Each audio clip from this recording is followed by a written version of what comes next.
আমাকে বললে না আমার দাদা লবকে বললে কেন বলো?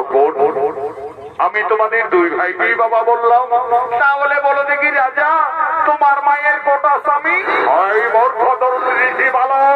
তোমরা সাবধান হও, তোমরা রাজা শ্রী রামচন্দ্রের রথে উপস্থিত রয়েছে। আমরা সতী মায়ের সন্তান, রথকে ভয় পাই না রাজা। চলে এসো সব মুখে পড়ে, বিনা যুদ্ধে না জানিব সবের যজ্ঞের ঘোড়া।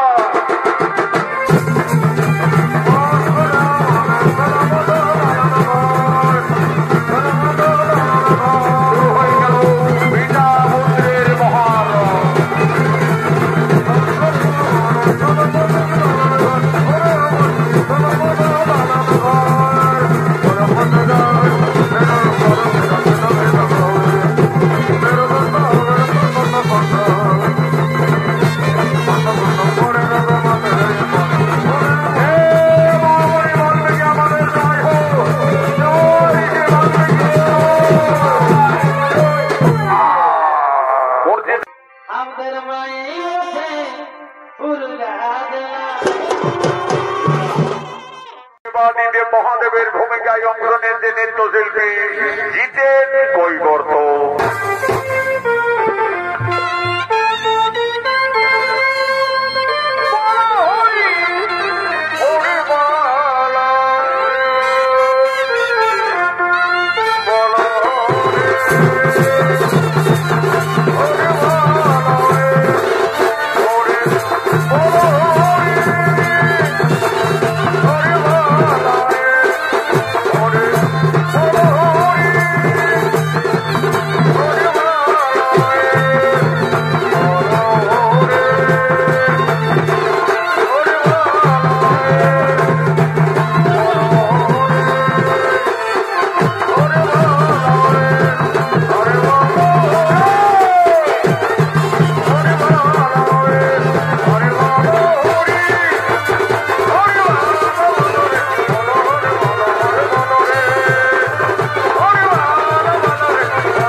তাই তো বাবা মনোরঞ্জনের জন্য আপনি দক্ষ সহকারী করিতেছেন নেতৃত্ব।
ভ্রান্ত ধারণায় মন মনতলা করুণা দেবী।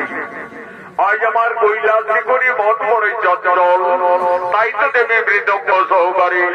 কেন স্বামী, তাহলে বুঝি কৈলাস পর্বতে আজ কিছু অশুভ ইঙ্গিত দেখছো? না দেবী, তাও নয়। আজ মর্তধামে শ্রী নারায়ণ তার রাম অবতারে তার সহধর্মিনী লক্ষ্মী স্বরূপিণী দেবী সীতাকে আজ ওকালি দিতে চলেছে বনবাসে।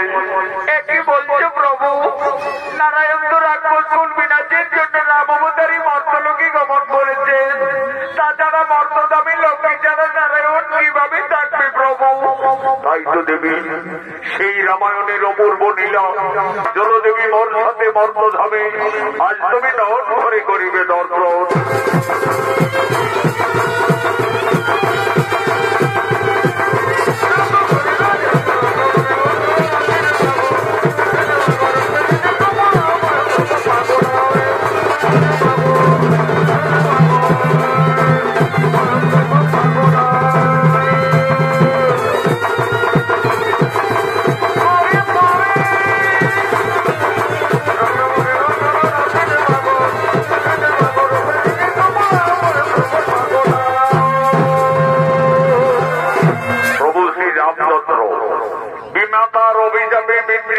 পালনার্থে 14 বৎসরের জন্য সাগরের বোন ভরত লক্ষ্মণ শত্রুঘ্নের স্ত্রী তারা সকলেই অযোধ্যা রাজপ্রাসাদের দিকে আগমন করছে।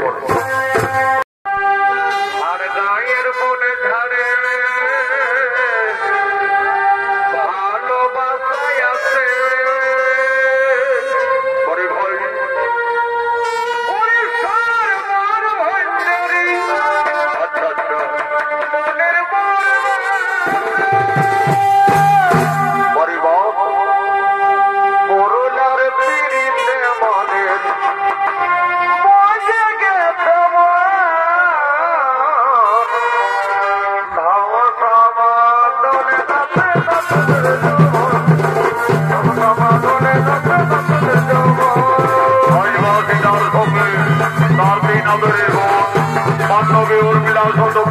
সকলে অযোধ্যা রাজপ্রাসাদের দিকে আগমন করেছে।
তার তিন আদরের বোন বলছে, দিদি দিদি, তোমাকে না রাক্ষস রাজা রাবণ বনবাস থেকে হরণ করে লঙ্কায় নিয়ে গেছিলেন।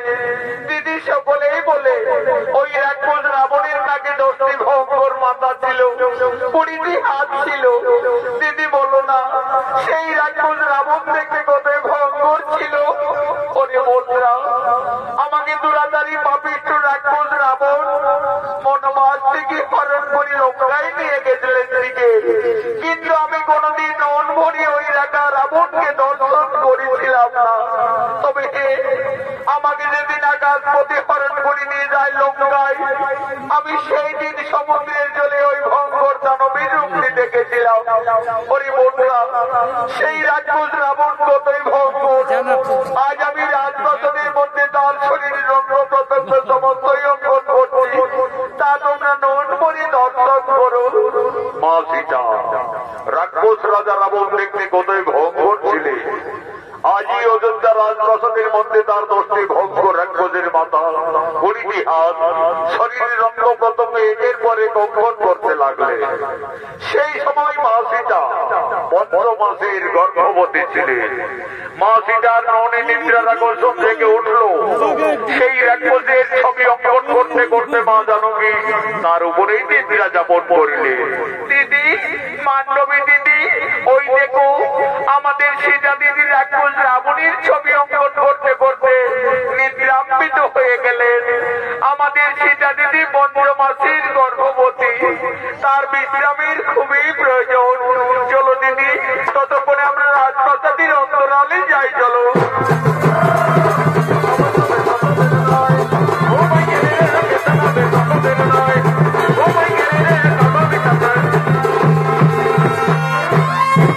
এমন সময় প্রভু শ্রী রামচন্দ্র এবং অনুজ্জ্বল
স্বর্গীয় আদালত মহান্তর প্রধান শিষ্য ওস্তাদ যুধিষ্ঠির মাহাতো লক্ষণের ভূমিকায় মানিক কৈবর্ত।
রামচন্দ্র রাজপ্রাসাদের মধ্যে প্রবেশ করতে দেখতে পেলেন তার সহধর্মিণী রানী সীতা রাজপ্রাসাদের মধ্যে উদ্ভ্রান্ত ভাবে পড়ে রয়েছে।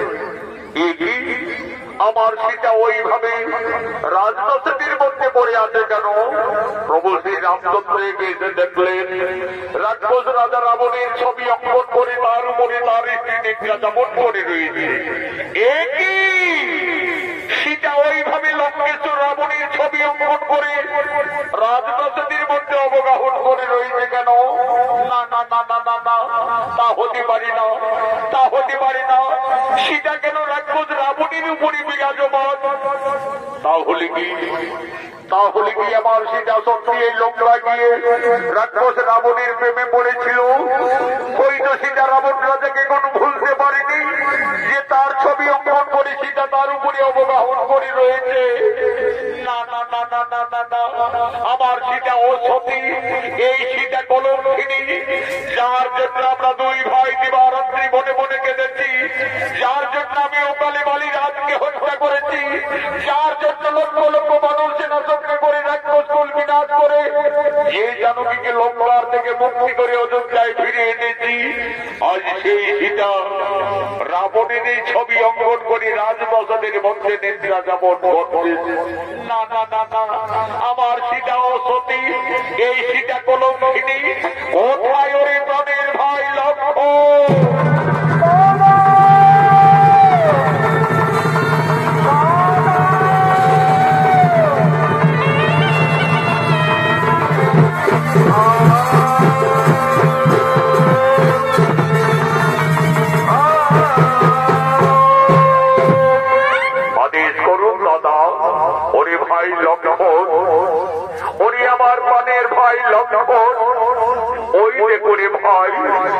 আমাদের রানী সীতা রাক্ষস রাবণের ছবি অঙ্কন করে রাজপ্রাসাদের মধ্যে নিদ্রা যাপন করে রয়েছে।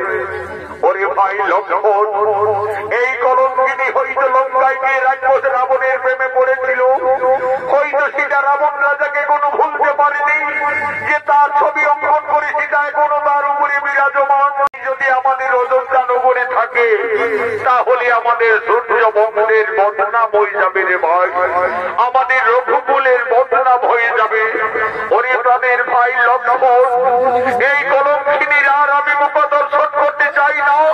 যাও তুমি এই দিজার দিকে দিয়ে এসো নির্বাসনে।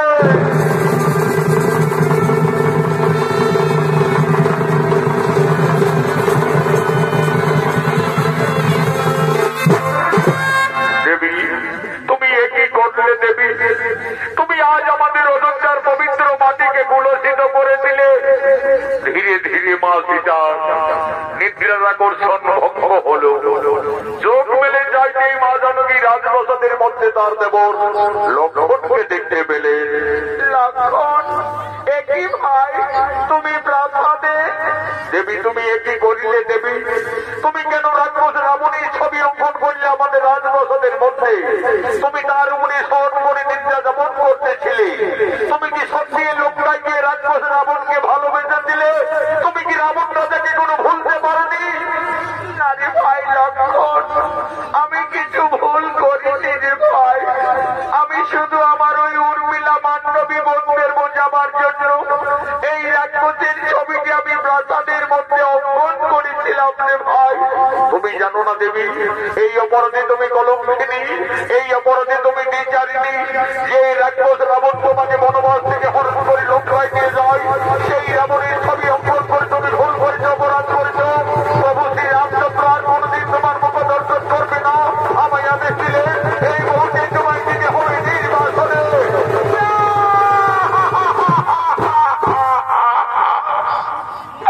হে প্রভু, হে প্রভু রঘুনাথ, আজ তুমি আমাকে বিনা অপরাধে কলঙ্কিনী সাজালে। হে স্বামী, তুমি তো আমাকে লঙ্কার থেকে ফিরে এলে, আমাকে সকলের উপস্থিতিতে অগ্নি পরীক্ষা করিয়েছিলে প্রভু। সবকিছু যেন আজ আমি বিচারিনি। ওরে ভাই লক্ষ্মণ, তোমার দাদা যখন আর আমার মুখ দর্শন করবে না, তাহলে আমার এই অযোধ্যায় থাকার প্রয়োজন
লক্ষণ দেবী সীতাকে নিয়ে আজ লক্ষণ বলছে, দেবী গো দেখো দেবী, আমরা তো বনবাসের যথার্থ জায়গায় উপস্থিত হয়ে গেছি দেবী। তুমি তোমার বনবাস জীবনে এই কারণেই কাটাবে দেবী। তুমি আমাকে অযোধ্যায় ফিরে যাওয়ার অনুমতি দাও দেবী। আমার যে অযোধ্যায় ফিরে যেতে হবে, কিন্তু আমি কিভাবে একটি বর্ষমাসের গর্ভবতী নারীকে বনের মধ্যে দিয়ে যাব? তুমি আমায় ক্ষমা করে দাও দেবী, আমায় তুমি ক্ষমা করে দাও।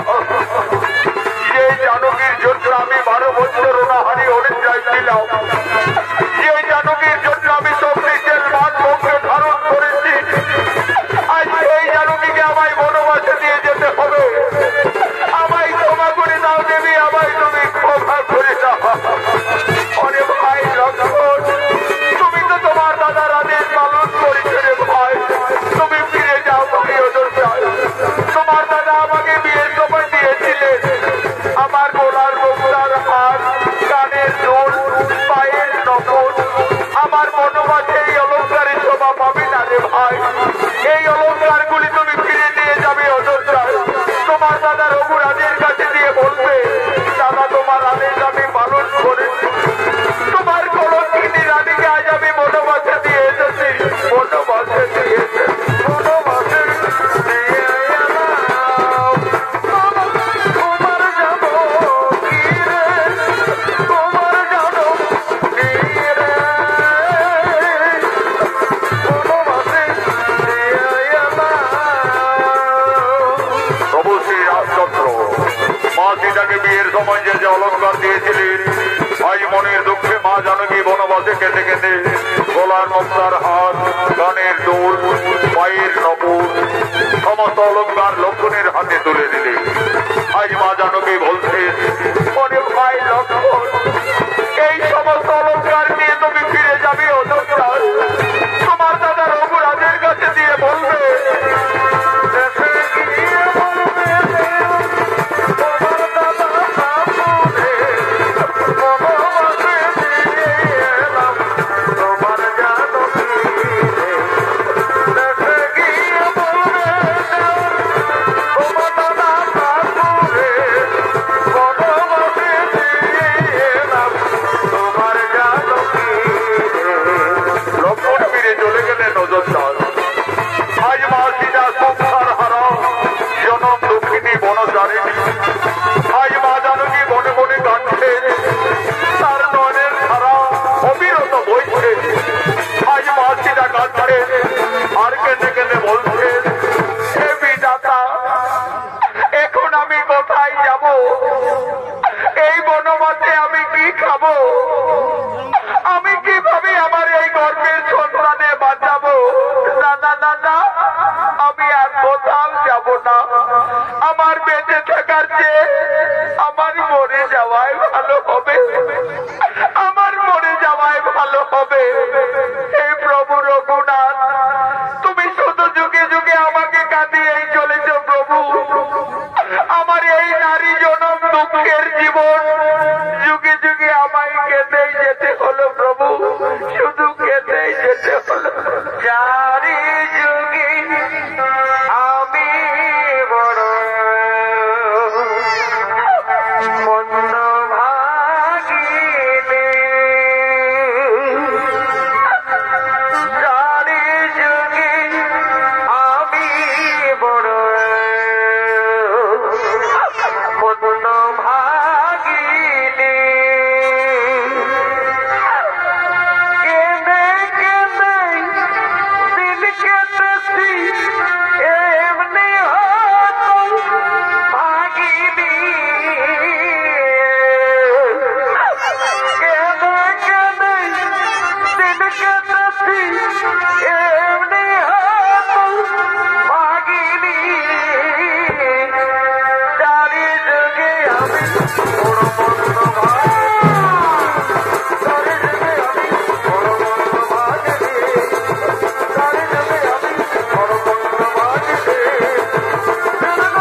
মনে কাঁদতে কাঁদতে মনের দুঃখে প্রাণ বিসর্জন দিতে যাচ্ছ। তুমি জানো না নারী, মানব জীবনে আত্মহত্যা মহাপাপ। বাবা, আমার পেটে থেকে কিছু কাজ হবে না যোগী বাবা। আমার স্বামী আমাকে বিনা অপরাধে কলঙ্কিনী ভেবে আমাকে বনবাসে দিয়েছে বাবা। আমি সংসার হারা জনক নন্দিনী সীতা। মা সীতা, তুমি বনবাসে এসেছো মা। আমি যোগী বাল্মীকি, আমি জানতাম না জানো কি, একদিন না একদিন তোমাকে বনবাসে আসতেই হবে। মা সীতা, তুমি কেঁদো না মা। বিধির বিধান কেউ লঙ্ঘন করতে পারে না মা, বিধির বিধান কেউ লঙ্ঘন করতে পারে না। মা সীতা, তোমার বনবাস জীবন কাটাবার জন্য আমি এই তপবনে পূর্বে একটি সুন্দর পাতার কুটির নির্মাণ করে রেখেছি। চলো মা জানকী, তুমি না কেঁদে না ভেবে তোমার বনবাস জীবন ওই পাতার কুটিরেই কাটাবে। চলো। আমার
আজ তো ভবনে যোগ সাধনায় রত হলে।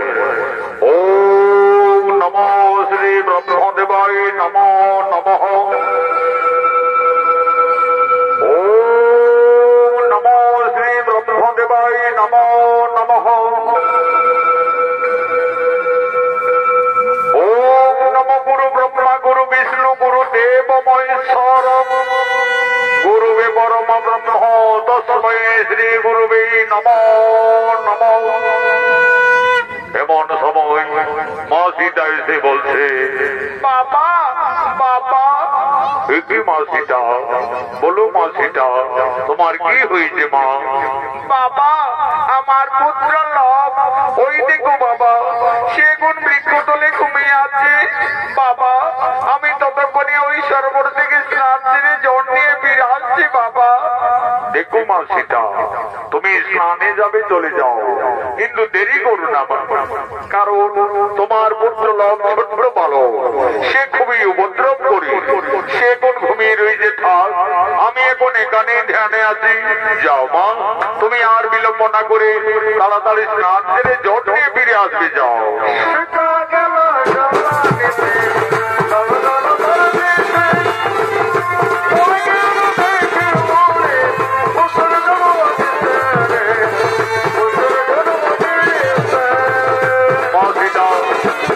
স্নানে করতে গেলে উনি বাল্মীকি বসলেন ধ্যানে। এমন সময় লোকের খুব থেকে যায়। লোক তার মায়ের পিছনে পিছনে ছুটে চলে গেলেন সরোবরের দিকে। উনির ধ্যান ভঙ্গ হলো। উনি দেখছেন সেখানে লোভ নেই। কি লোভ তো বৃক্ষ তোলে ঘুমিয়েছিল, তাহলে ছেলেটি হঠাৎ গেল বা কোথায়? উনি লোভ, তুমি কোথায় গেলে? ফিরে এসো। না না না না, এদিকে তো লোককে কোথাও দেখতে পাওয়া যাচ্ছে না। তাহলে কি বাগানে আমদাম খেতে গেল নাকি রে বাবা? ছোট্ট বালক গাছ থেকে পড়ে যাবে। ওরে লোভ, তুমি কোথায় গেলে? ফিরে এসো। না না না না, এই তপবনে লোভের কোথাও কোনো পাত্তা পাওয়া গেল না। তাহলে কি কোন হিংস্র প্রাণী ছেলেটাকে খেয়ে ফেললো নাকি রে বাবা? তাহলে তো সর্বনাশ হয়ে যাবে। সীতা সংসার হারা জনম দুঃখিনী বনচারিণী, তার একমাত্র সম্বল তার পুত্র লব। লবকে বৃক্ষ তোলে ঘুমিয়ে রেখে মা জানকী সরোবরে স্নান করতে গেছে। ফিরে এসে তার পুত্রকে না দেখতে পেয়ে নিশ্চয়ই মা সীতাকে দেখে পুত্র শোকে প্রাণ ত্যাগ করবে। না না না না, আমি যোগী বাল্মীকি, আমি মা সীতার আর দুঃখ দেখতে পারবো না। যোগী বাল্মীকি লোভকে না দেখতে পেয়ে লোভের সময় আরেকটি সন্তানের মনে সৃষ্টি করতে সীতা গেল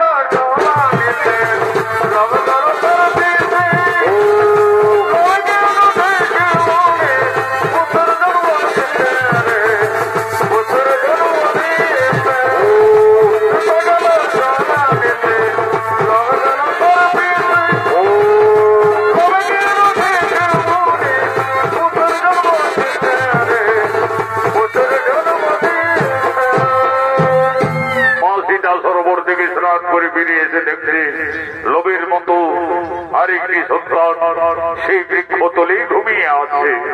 বাবা বাবা, ওই ছেলেটি আমার কোন ছেলে বাবা? কেন মাসিটা, তোমার পুত্র লব। তুমি এই তো বলে গেলে বাবা আমার সন্তান ঘুমিয়ে আছে, তাকে তুমি দেখো। আমি তো দেখছি মা, তোমার পুত্র তো বৃক্ষ তলেই ঘুমিয়ে রয়েছে। না বাবা, তোমার কথা ভুল হচ্ছে। এই দেখো বাবা, আমার ছেলে তো আমার পিছনে পিছনে সরোবরে ছুটে গেলে। মা সীতা, আমার ভুল হয়ে গেছে মা, আমি ভুল করে ফেলেছি মা। আমি ভেবেছিলাম লোককে এই তপবনে কোন হিংস্র প্রাণী খেয়েই ফেলেছে। তোমার দুঃখ নাশ হইতে পেরে মা জানো কি, আমি যে লোভের মতো আরেকটি সন্তানের সৃষ্টি করেছি মা। লোভ যেমনি তোমার পুত্র আমি সৃষ্টি করেছি, তার নাম রেখেছি কুশ। কুশ হবে তোমার ঠিক যেমনই পুত্র। তুমি উঠে এসো কুশ। ওই দেখো কুশ তোমার মাথা দাঁড়িয়ে আছে। যাও কুশ, তুমি তোমার মায়ের কোলে চলে যাও। মা সীতার একটি সন্তান ছিল। যোগী বাল্মীকির আশীর্বাদে মা জানকীর তপবনে দুইটি পুত্র হলো। তার দুই সন্তানকে নিয়ে মা সীতা তার বনবাস জীবন আনন্দেই কাটাতে চলেছে।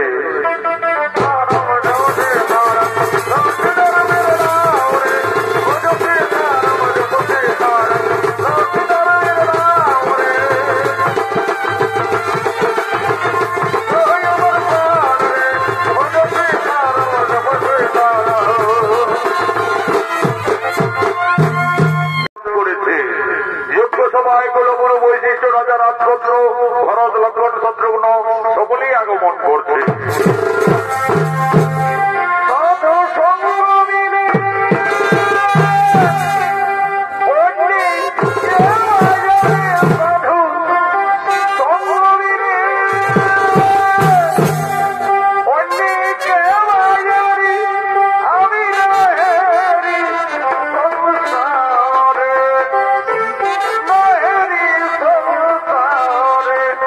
আবার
আপনি আর বিলম্ব না করে রীতি নিয়ম অনুযায়ী আপনি যজ্ঞ আরম্ভ করুন। রাজা রামচন্দ্রের আদেশে গুরু গুরু বৈশিষ্ট্য সঙ্গে সঙ্গে অষ্টমের যজ্ঞ শুরু করলেন। ওম নমো শ্রী অগ্নিদেবায় নমো নমঃ। ওম নমো শ্রী অগ্নিদেবায় নমো নমঃ। যজ্ঞ সবাই অষ্টমের যজ্ঞের ঘোড়া আগমন করছে।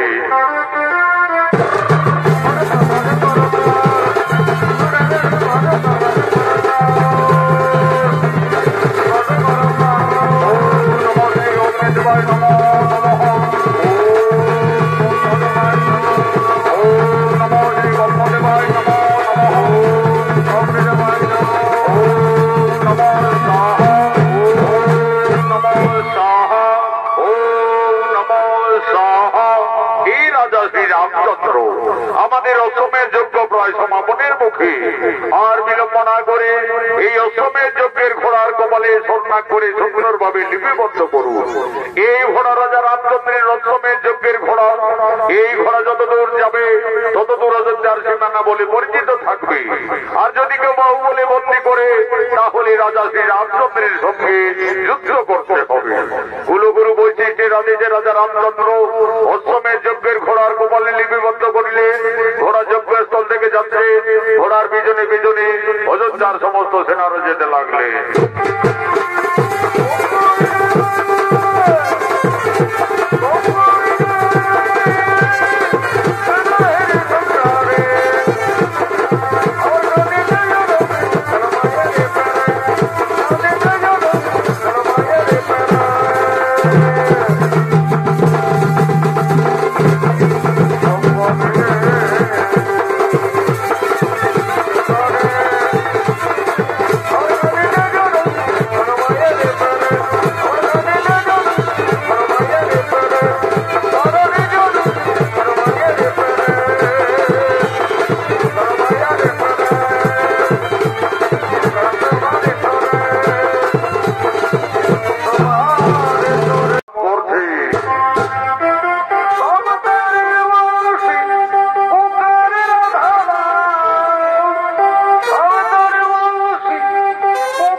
এখন তারা দুই ভাই অনেক অনেক বড় হয়ে যায়। আজ তারা মনির অনন্যে মনির তপবনে দুই ভাই খেলা করার জন্য আগমন করেছে। এই লবকুশের ভূমিকায় অংশ নিয়ে আপনাদের মহান মঞ্চে নৃত্য পরিবেশন করবে বিহার, বেঙ্গল, ঝাড়খণ্ড আন্দোলন সৃষ্টিকারী পুরুলিয়া জেলার জঙ্গলমহল মেডেল প্রাপ্ত তরুণ শিল্পী আকাশ চন্দ্র মাহাতো, মঙ্গল চন্দ্র মাহাতো।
এই তপবনের দিকে ছুটে আসছে।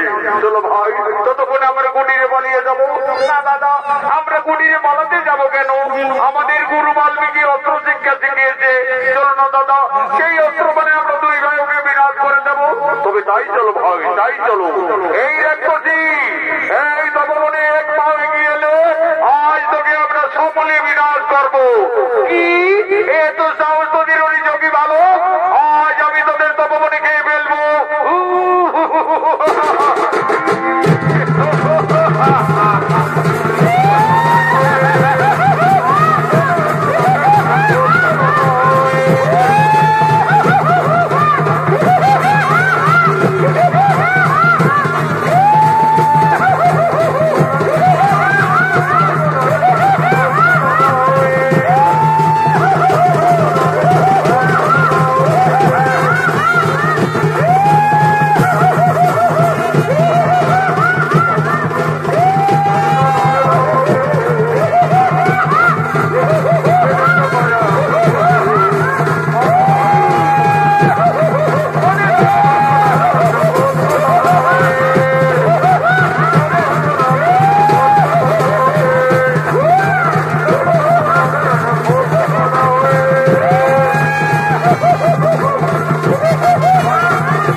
আজ আমি তোমাদের দুই ভাইকে অস্ত্র শিক্ষা পরীক্ষার্থে আমি এই মনে মনে ছলনা করে এই মহাবীর রাক্ষসী সৃষ্টি করে তোমাদের আক্রমণ করেছিলাম। আমার শিক্ষা অস্ত্র মানে তোমরা তরুণ রয়েছে এই মহাবীর রাক্ষসীকে যথার্থই বিনাশ করেছে, তোমরা সংহার করেছো। হরিলঙ্কুশ, তোমরা দুই ভাইয়ের অনুশিক্ষায় উত্তীর্ণ হয়ে গেলে তোমাদের আশ্রমে বিদ্যা শিক্ষা অস্ত্র শিক্ষা সকলেই সম্পন্ন হলো। কালকে আমি তোমাদের দিদি যোগে দুই ভাইকে মূল মন্ত্র দান করব। কিন্তু দেখো লঙ্কুশ, গুরু বাল্মীকি আশ্রমে শিক্ষার পরে গুরুদেবের চরণতলে যৎকিঞ্চিৎ গুরু দক্ষিণা দিয়ে আশীর্বাদ চেয়ে দিতে হয়। মনে রাখবে কালকে তোমাদের দুই ভাইয়ের গুরু দক্ষিণা দিন। তাই আমি গুরুদেব, আমরা কালকে আশ্রমে আসার সঙ্গে সঙ্গে আমাদের মাতা জননীর কাছ থেকে আমরা যথার্থই গুরু দক্ষিণা নিয়ে আসবো। দেখো লঙ্কুশ, মনে থাকে যেন কালকে তোমাদের দুই ভাইয়ের গুরু দক্ষিণার দিন।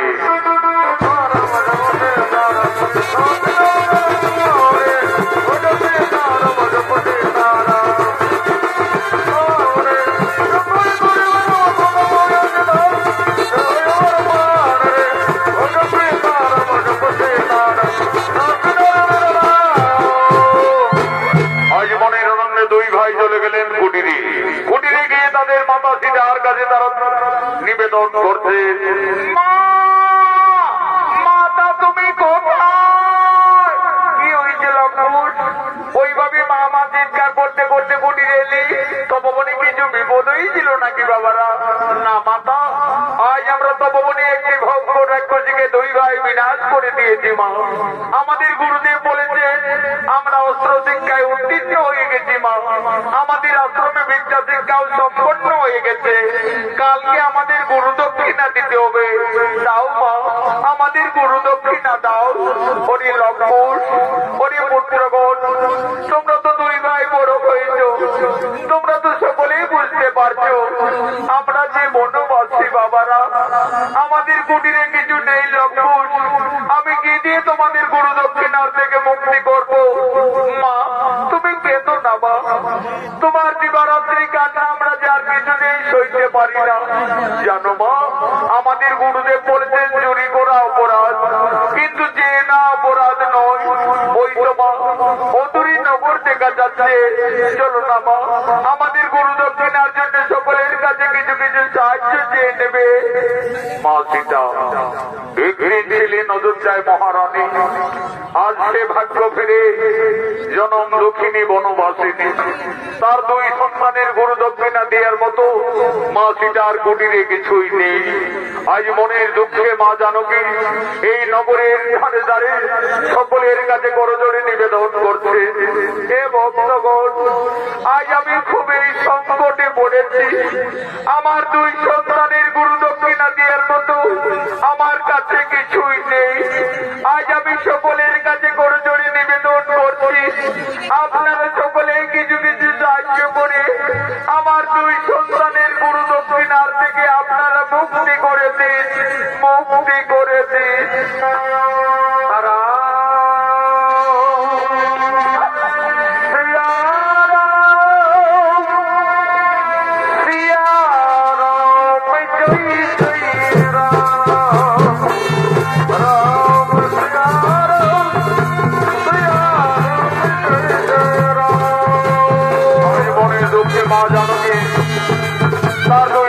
লঙ্কদের গুরু দক্ষিণার জন্য নগরে নগরে দাঁড়ে দাঁড়িয়ে মা সীতা ভিক্ষা করতে লাগলে, সকলের কাছে সাহায্য চাইতে লাগলে।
জানবে তার দুই সন্তান লবকুশের গুরু দক্ষিণার জন্য নগরী নগরী দাঁড়িয়ে দাঁড়িয়ে সকলের কাছে সাহায্য চাইবে। সকলের মনে দয়া হলো, সকলের মনে করুণা হলো। আজ যে যেমন পারলেন মা সীতার দুই পুত্র লবকুশের গুরু দক্ষিণার জন্য সকলেই কিছু কিছু আর্থিক সাহায্য করলেন। মা সীতার বনবাস জীবনে যথেষ্টই মুদ্রা হলো। আজ মা সীতা বলছে, বলি লবকুশ, এই তো বাবারা আমাদের সকলেই দয়া করেছে, করুণা করেছে। এই মুদ্রা তোমরা গুরুদেবের আশ্রমে আজ গুরু দক্ষিণা দিয়ে গুরু দক্ষিণার থেকে মুক্তি হবে পুত্রগণ। মা সীতা উনি নগরে নগরে ভিক্ষা করে যে অর্থ পেয়েছিলেন সমানভাবে তার দুই সন্তান লবকুশের হাতে মা জানকী তুলে দিলে। আজ মা সীতা বলছে, বলি লবকুশ, আর বিলম্ব করো না বাবারা। মা তুমি কেন না মা, তুমি কুটিরে যাও মা, আমরা গুরু দক্ষিণা দিয়ে অচিরেই ফিরে আসবো মা, অচিরেই ফিরে আসবো।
বলছেন দুই ভাই গুরুদেব আমরা আমাদের গুরু দক্ষিণা নিয়ে এসেছি, এই সামান্য মন্ত্র নিয়ে আমাদের আশীর্বাদ করো, আমাদের গুরু দক্ষিণার থেকে মুক্তি করে দাও।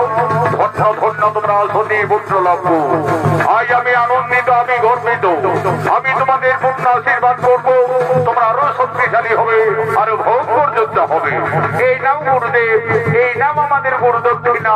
হরিলঙ্কুর আমাকে যে বিশেষ কাজের জন্য এই তপবন ছেড়ে কয়েকদিনের মতো কপিল মুনির আশ্রমে যেতে হবে, আমি এই তপবনে ফিরে আসা না পর্যন্ত তোমাদের দুই ভাইয়ের হাতে এই তপবন রক্ষার দায়িত্ব ভার দিয়ে যাচ্ছি। আমার আদেশ তোমরা পালন করবে। আমি ফিরে এসে যেন এই তপবনের কিছু ক্ষতি না দেখতে পাই, তাই হবে গুরুদেব আমরা দুই ভাই এই তপবনকে রক্ষা করে যাব, এই তপবনের আমরা কিছু ক্ষতি হতে দেব না। তাহলে লঙ্কুর আমি যাই কপিল মুনির আশ্রমে।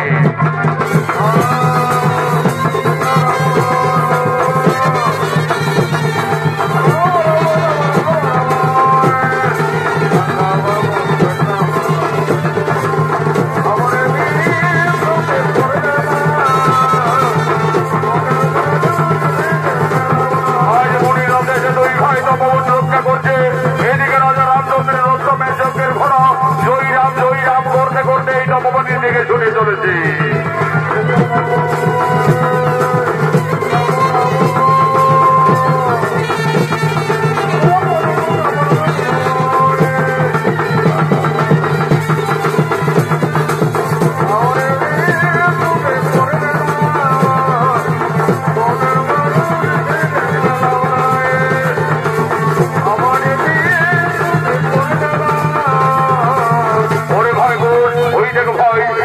সুন্দর ঘোড়া এই তপবনে প্রবেশ করেছে।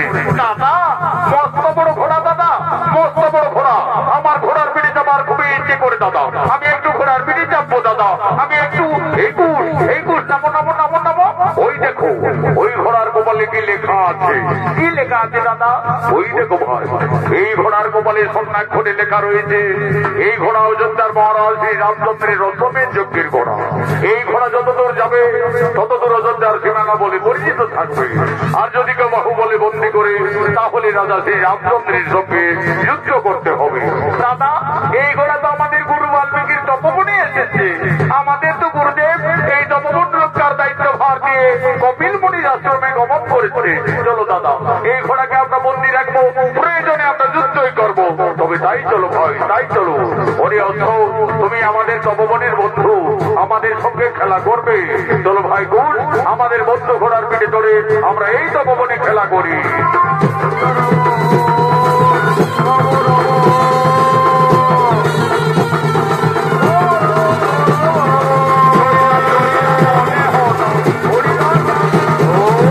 এদিকে পবন পুত্র বলছেন, এই মূর্খনীতি বালক তোমরা কি ভেবেছ এই আমার প্রভু শ্রী রামচন্দ্রের রথকে এই তপবনে বন্দী করিলে তোমাদের আত্মপরিচয় কি? আমাদের পরিচয় আমরা তো সতী মায়ের সন্তান, গুরু বাল্মীকি শিষ্য, দুই ভাই লাভপুর। সতী মায়ের সন্তান অন্তর্যামী বীর হনুমান বুঝতে পারলে তাহলে রাই আমার মাতা সীতার সন্তান। আমি কিভাবে আমার প্রভুর সন্তানের সঙ্গে যুদ্ধ করবো? না না না, তার চাইতে যদি আমি পরাজয় স্বীকার করি তাহলে প্রভু শ্রী রামচন্দ্রের সঙ্গে মা জানকী এই তপবনে অবশ্যই মিলন ঘটবে। বুদ্ধিমতে হনুমান ছলনা করলে এই বালকপুর এই ঘোড়াকে না থামলে এই গদার আঘাতে তোমাদের শেষ করে দেবো। কি হনুমান তুমি আমাদের ভয় দেখাবে? চলে এসো দেখি কার বাহুতে কত শক্তি আছে।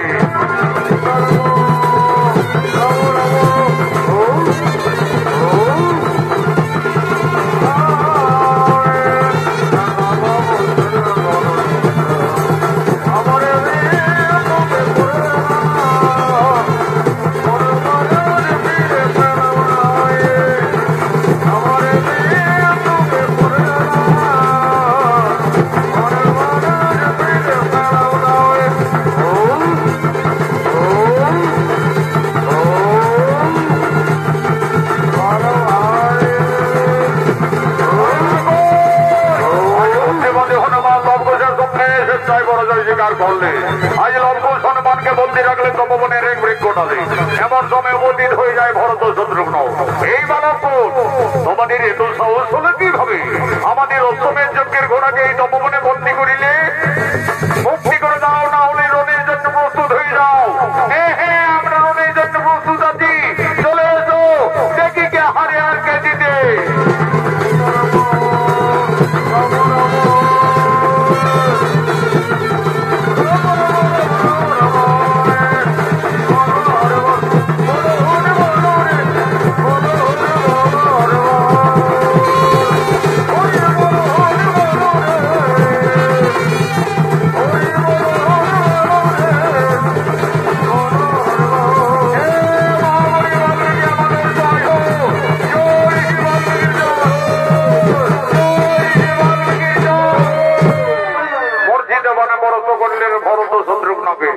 এমন সময় উপস্থিত হয়ে যায় অযোধ্যার মহারাজ শ্রী রামচন্দ্র এবং অনুজ লক্ষ্মণ।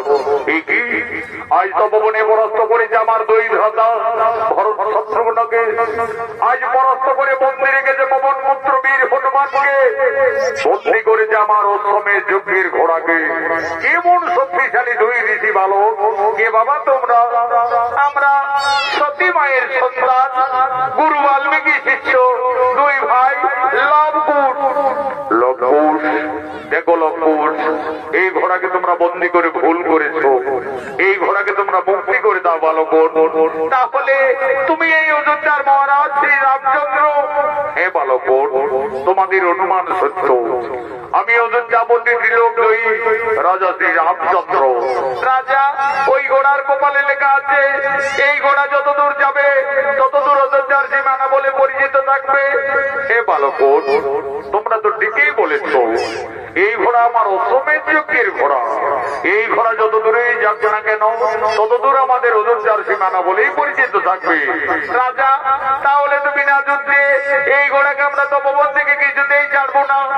আমাদের গুরু বাল্মীকি এই তপবন রক্ষার দায়িত্ব ভার দিয়ে কপিল মুনির আশ্রমে গমন করেছে, তাই তো গুরুদেবের আদেশে আমরা বন্দী রেখেছি। তাহলে তোমরা রণের জন্য প্রস্তুত হয়ে যাও বালক। আমার সঙ্গে যে তোমাদের রণ করতে হবে, আর আমি ত্রিলোকজয়ী, আমার সঙ্গে কোনোভাবেই তোমরা রণে উত্তীর্ণ হতে পারবে না। আমার রণে তোমাদের মৃত্যু হয়ে যাবে। তোমাদের মৃত্যুর সংবাদ পেয়ে তোমাদের পিতা মাতা কতই না দুঃখ পাবে। দেখো বালক, তোমরা কোন ঋষি পুত্র? কে তোমাদের পিতা, কে বা তোমাদের মাতা? আমরা তো আমাদের পিতার নাম জানি না, এইটুকু জানি আমরা সতী মায়ের সন্তান, দুই ভাই লবকুশ। লবকুশ, তোমরা তোমাদের পিতার নাম জানো না? আমি কিভাবে এই অবোধ বালকদের সঙ্গে রণ করব? দেখো লবকুশ, তোমরা অবোধ বালক, আমার পুত্র সম, একবার আমায় পিতা সম্বোধন করো, আমি পুত্র ভেবে তোমাদের ক্ষমা করে দেব। এই রাজা, তোমাকে আমরা বাবা বলতে যাব কেন? তুমি আমাদের বাবা বলো না দেখছি। শান্ত হও বালক, আমি যদি তোমাদের বাবা সম্বোধন করি তাহলে বিনা যুদ্ধে আমার এই অশ্বকে মুক্তি করে দেবে তো? তা না ওই পরে দেখা যাবে, আগে বলে দেখো না। আচ্ছা বালক, আমি না হয় তোমাদের বাবাই বললাম।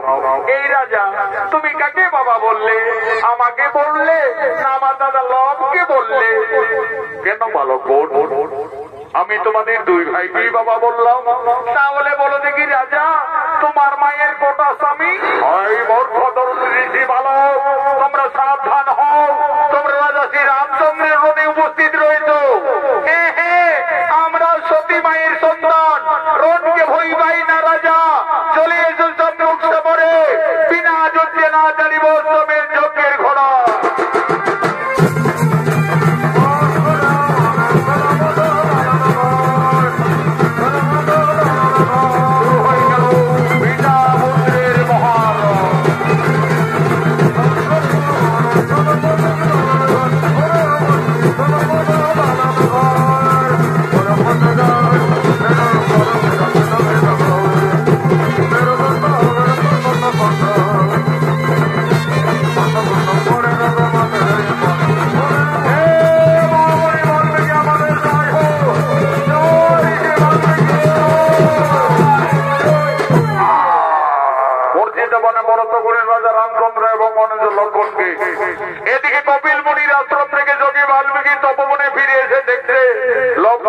সর্বনাশ করে রেখেছে।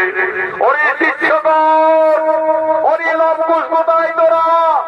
আমার অবর্তমানে এইভাবে তপবনে অত্যাচার। গুরুদেব, গুরুদেব, আমরা তো তোমার আদেশ পালন করে চলেছি গুরুদেব। এই তপবন রক্ষা করতে গিয়ে এই সমস্ত যোদ্ধাদের রণে পরাস্ত করে রেখেছি। ঋষি দাদু, ঋষি দাদু, আমরা একটি জান্ত হনুমানকে পরাস্ত করে বন্দি করে রেখেছি। তোরা আবার হনুমান নাকি? কোথায় হনুমান বন্দি রেখেছ? ওই দেখো ঋষি দাদু, ওই তপবনের বৃক্ষ ডালে।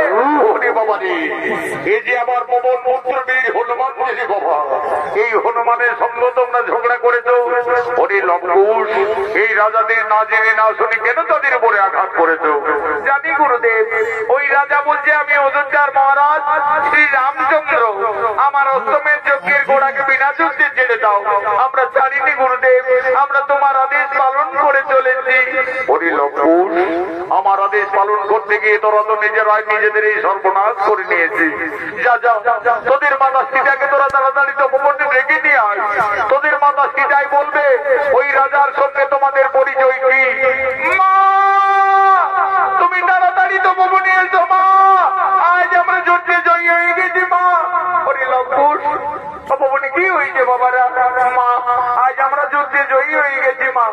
একটি জান্ত হনুমানকে পরাস্ত করে বন্দি করে রেখেছি তপবনে। ওই লবকুশ, কোথায় হনুমানকে বন্দি রেখেছো বাবারা? ওই দেখো মাতা, ওই তপবনের বৃক্ষ ডালে বন্দি করে রেখেছি। ওরে লবকুশ, এই যে পবন পুত্র বীর হনুমান, এই হনুমানকে তোমরা কেন বন্দি করেছো বাবারা? সে লবকুশ, ওই হনুমানকে তোরা মুক্তি করে দে। এই হনুমান একদিন আমার মান রেখেছে, ওই হনুমান আমার জন্য লঙ্কায় কতই না দুঃখ পেয়েছে। দে বাবারা, হনুমানকে তোরা ছেড়ে দে। মা সীতা, ওদিকে তো বৃক্ষডালে হনুমানকেই দেখেছো, আর এইদিকে তাকিয়ে দেখো মা, তোমার সন্তানেরা, তোমার স্বামী, তোমার দেবরদের সকলকেই রণে জর্জরিত করে রেখেছে। এ তোরা কি করিলি বাবারা? তোরা কাদের সঙ্গে যুদ্ধ করেছ, রণ করেছ? তোরা তো সকলে সর্বনাশ করে দিলে লবকুশ। আমার হাতের শাখা সীতার সিঁদুর আজ তপবনে সকল মুছে দিলে বাবারা। বাবা, আমি আমার বনবাস জীবনে তোমার কাছে কোনোদিনই কিছু চাইনি বাবা। আজ আমার দুই অবধ সন্তানে ক্ষমা করে আমার স্বামী এবং দেবরগণকে পুনরায় জীবিত করে দাও বাবা, পুনরায় জীবিত করে দাও। মা সীতা, তুমি কেন না মা? তারা কেউ মারা যায়নি মা, তারা লবকুশের রণে পরাস্ত হয়ে অবস্থায় পড়ে আসছে। আমি এক্ষণে গোমণ্ডলে জল হইতে সকলেই জ্ঞান পুনরায় ফিরিয়ে দেব। ওম নমঃ সাহা, উঠো রাজা শ্রী রামচন্দ্র। ওম নমঃ সাহা, উঠো বীর অনন্ত লক্ষণ। ওম নমঃ সাহা, উঠো বীর ভরত কুমার।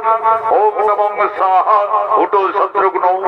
হে রাজা শ্রী রামচন্দ্র, তুমি আমার অবর্তমানে আমার এই তপবনে এসে আমার এই দুই তরুণ শিষ্যর সঙ্গে এইভাবে রণ করতে পারো না, এইভাবে যুদ্ধ মানাই না। মনে পড়ি রাজা, একদিন তুমি তোমার রানীকে কলঙ্কিনী ভেবে ৫ মাসের গর্ভবতী অবস্থায় বনবাসে দিয়েছিলে। তোমারই অরুজাত সন্তান ওই লবকুশ। এই লবকুশ, যাদের সঙ্গে তোমরা ঝগড়া করছো, মারামারি করছো, যুদ্ধ করেছো, তাদেরকে তোমরা জানো না, চেনো না। তারা তোমাদেরই বংশের লোক, সম্পর্কে সকলেই তোমাদের কাকা। আর যে রাজার সঙ্গে তোমরা রণে জর্জরিত, ওই রাজা শ্রী রামচন্দ্র হলো তোমাদের জন্মদাতা পিতা। গুরুদেব, ওই রাজা আমাদের জন্মদাতা পিতা। হে লবকুশ, তোমরা তো দুই ভাই রাজপুত্র। যাও, তোমাদের ভুল স্বীকার করে অবিলম্বে করজোড়ে তোমাদের পিতার কাছে তোমরা ক্ষমা চেয়ে নেবে যাও। পিতা, পিতা, আমাদের ক্ষমা করে দাও পিতা, আমরা ভুল করে যুদ্ধ করেছি, রণ করেছি। ওরে লবকুশ, আজ আমার মনে পড়েছে আমি যদি রাক্ষসকুল বিনাশ করে লঙ্কার থেকে আমার সীতাকে অযোধ্যায় ফিরিয়ে এনেছিলাম, সেই দিন রাবণের মাথা নিকোষা কেঁদে কেঁদে আমায় অভিশাপ দিয়েছিলেন। বলেছিলেন, ওরে রাজা রামচন্দ্র, আজ যেমন আমাকে পুত্র শোকে কাঁদতে হচ্ছে, আমিও তোমাকে অভিশাপ দিচ্ছি। তুমি ত্রিলোক জয়ী হলেও একদিন না একদিন তোমার পরাজয় নিশ্চিত হবে তোমার পুত্রের হাতে। আজ আমার সেই অভিশাপের কথা মনে পড়েছে লঙ্কুশ। তোমরাই আমার পুত্রগণ, এসো বাবারা, আমার পক্ষে এসো। মা জানকী, আর তুমি কেঁদো না মা, তোমার বনবাস জীবন শেষ হয়ে গেল মা, তোমার আনন্দের দিন এসেছে। যাও মা সীতা, তোমার স্বামী, তোমার পরিবারের সকলেই তোমার অপেক্ষায় দাঁড়িয়ে রয়েছে। রাজা শ্রী রামচন্দ্র একদিন মা জানকীকে কলঙ্কিনী নির্যাতিনী ভেবে ক্রোধবশত 15 মাসের গর্ভবতী অবস্থায় বনবাসে দিয়েছিলেন। ঋষি বাল্মীকির আশীর্বাদে ফিরে পেলেন তার স্ত্রী পুত্রদের। আনন্দ হলো, জয় জয়কারে রাম ভক্ত পবন পুত্র বীর হনুমান বলছে, বলো বলো সীতাপতি রাজা শ্রী রামচন্দ্র কি।